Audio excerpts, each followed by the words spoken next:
I recently built my own Blackmagic Pyxis using a Panasonic S5iiX and ended up with something that in quite a few ways was actually better, at least for run and gun filming. In fact, I went as far as to call this design basically the Panasonic Eva2, which then got me thinking about the Panasonic Eva1, Panasonic's last true cinema camera, and whether or not this 6-year-old cinema camera could also potentially be a better buy right now than a Blackmagic Pyxis in 2024. It's probably closer than you think. After all, the design of the Eva1 and the design of the Pixus definitely have a few similarities. Now, no sooner had I joined the Panasonic family than I found someone selling a Panasonic Eva1 for $1,500. It was just too good a deal to pass up. I mean, this camera is still retailing new for $6,500. And at the time of its release, it was $7,500. But a camera worth $7K 5 years ago may only be worth $1,500 now. Such is the speed of which camera technology is evolving and how fast cine cameras can fall out of vogue. But let's be honest. At this point, the amount of new cameras released per year and the similarities between them all is kind of boring. I'm looking at you, Sony. I mean, reviving old cameras, affordable cameras, maybe cameras that weren't given the appreciation they originally deserved, searching for that killer deal. My diamond in the rough. Now that's the tea.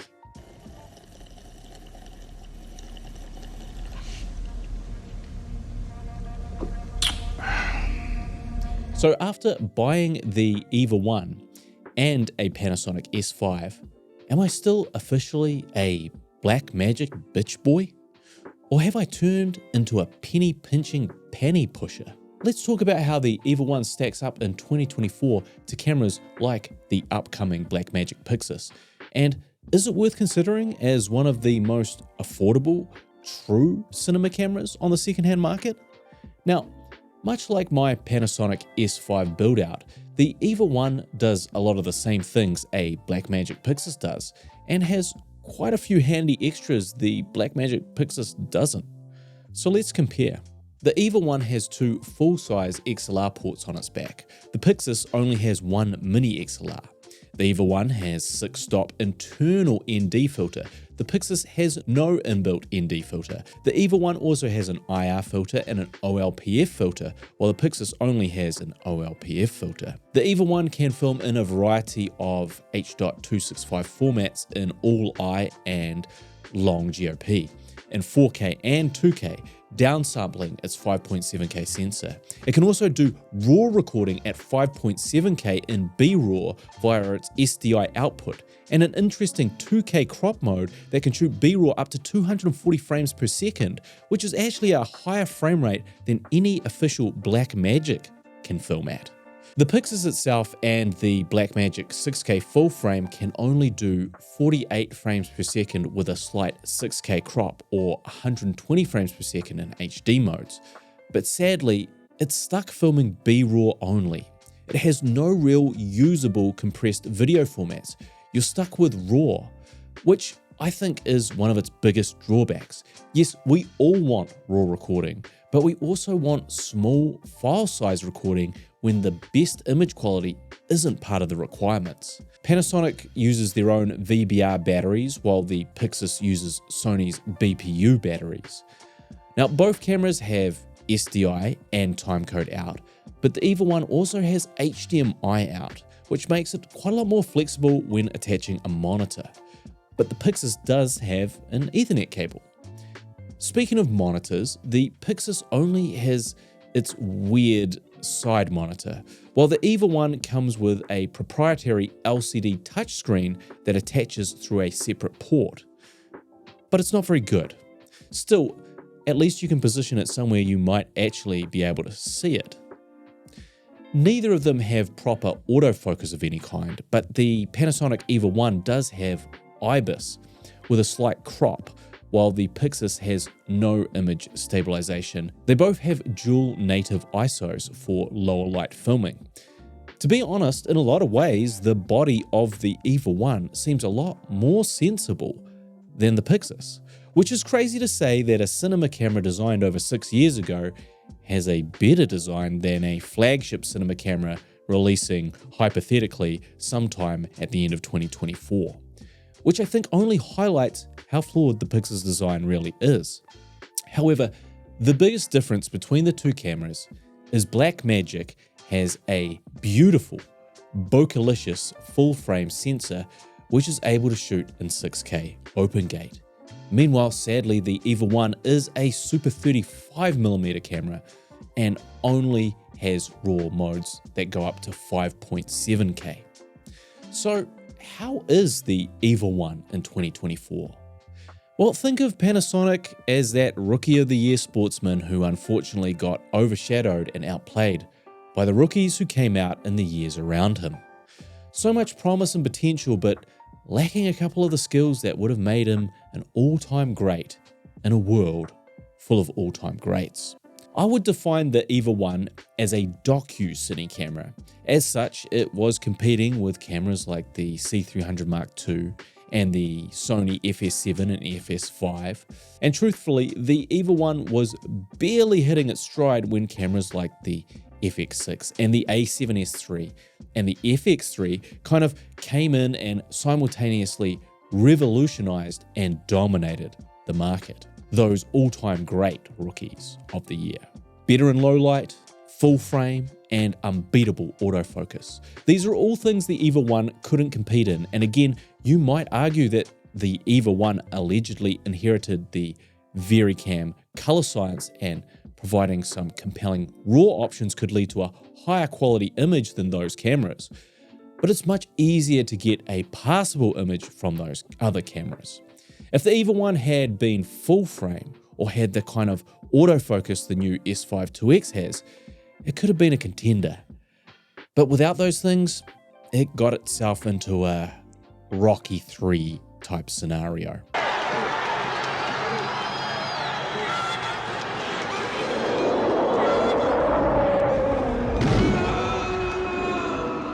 Then there's also the issue of its Canon EF mount, a gift and a curse. While retrospectively the EF mount is great for the amount of lenses you can use with it and the affordability of those lenses, it is a lot more limited than some of the new mirrorless mounts, which means you'll only be pairing the Eva with mostly older lenses, as most manufacturers have moved on to those mirrorless mounts.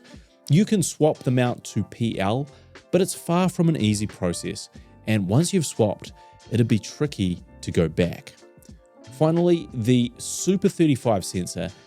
Now, there's nothing wrong with Super 35. In fact, having a Super 35 camera opens you up to way more affordable lenses, but it's just not as sexy as full frame. You're not going to get that crazy separation. It's going to be considerably worse in low light environments. And look, for me, full frame is my preferred aesthetic, which is one of the many reasons I bought the Blackmagic cinema camera 6K full frame way before those crazy price drops.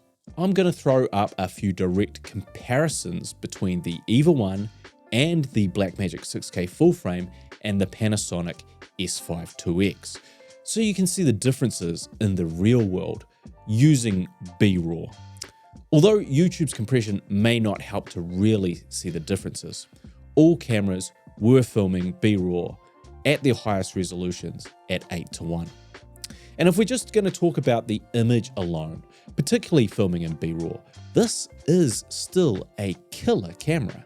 And the fact that you can output B-RAW externally or ProRes RAW to a monitor recorder, and the fact that this is a 5.7K camera kind of ensures that just from a quality or resolution standpoint, the Eva1 can absolutely compete with any modern cinema camera. Not only that, it'll probably stay relevant for many years to come. However, those ease of use and quality of life improvements like good autofocus and improved low light capabilities, a full frame sensor, etc., are the exact things that make the Eva1 feel just a hint, just a touch out of date from a usability perspective, especially when you think about the other current Docu Cine cameras from Canon or Sony.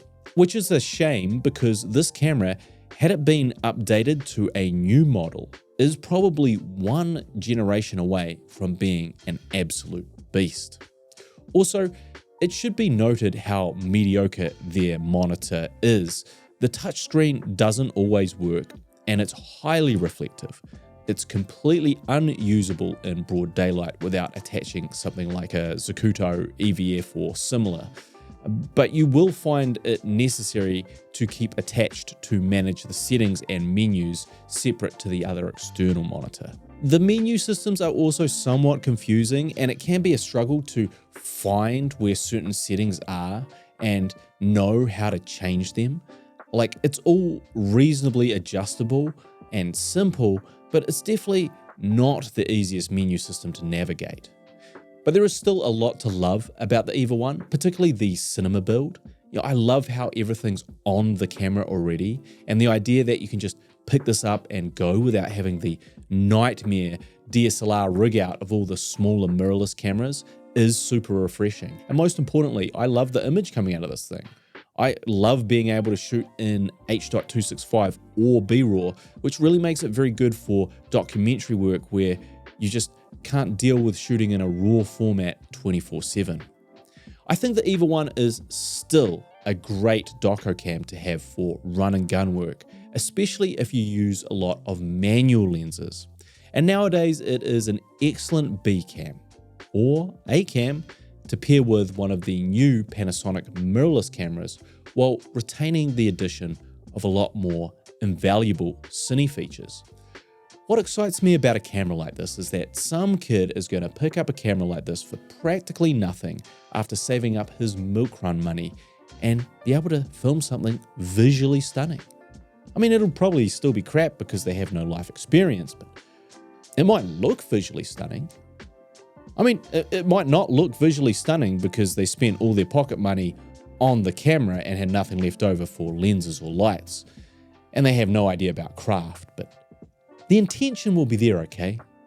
The Eva1 is for the children. But when it comes to the children, Wu-Tang is for the children. We teach the children. So if you can get this camera for the kind of price I did, this is 100% a worthwhile camera and could be your next great B cam that could turn into your A cam whenever its extra features call for it. If you've found this video helpful, then give it a like and subscribe. And if you ever want to see me again, hit the damn notification bell or I'll be lost at sea, floating through the vast void of YouTube, never to return, unable to provide you informative videos that might fill your soul. And if you'd like to see how I rigged out an S5iiX to be a cinema camera that's perhaps better than the Eva1, then click the link beside me. As always, I am the Savage Filmmaker, and I'll see you when I see you. Yes, good boy. That's a wrap, Oscar. We're all done, son. Yeah, we did it. Good boy. Come on. Good